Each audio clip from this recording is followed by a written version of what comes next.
I'm going to say something that might be off-putting at first, but hear me out. I think you might agree with me. I mean, Christopher, you usually have great takes, so I'm definitely going to hear you out.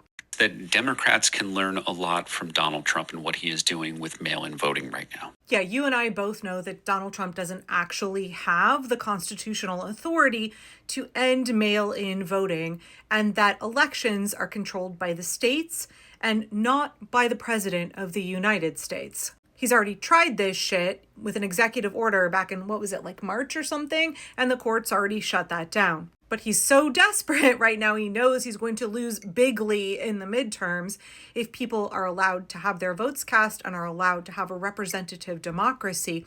So he's desperately trying to gerrymander and then suppress the vote. The two tried and true tactics I have talked about for ages. It's not that he's had Elon Musk use Starlink to zap the votes, y'all. It's gerrymandering and it's good old-fashioned voter suppression.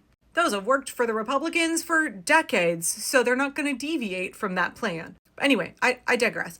Christopher, you go on to say that Trump is going to try this shit. He's not going to be successful, but it's going to use a ton of resources. Important lawyers and law firms are going to have to waste tons of resources on lawsuits to try and get Donald Trump to not be a king. Oh yeah, I see where you're going with this, and I'm definitely going to agree with you the whole way through. So this is a tactic that Trump has used for decades, right? He's very wealthy. He just sues the shit out of people, and he runs them out of money and time in the courts. He loves to tie up everything in litigation. It drains money and energy from the folks that he is targeting. And yes, we absolutely need organizations and attorneys to be able to hold him accountable through the courts.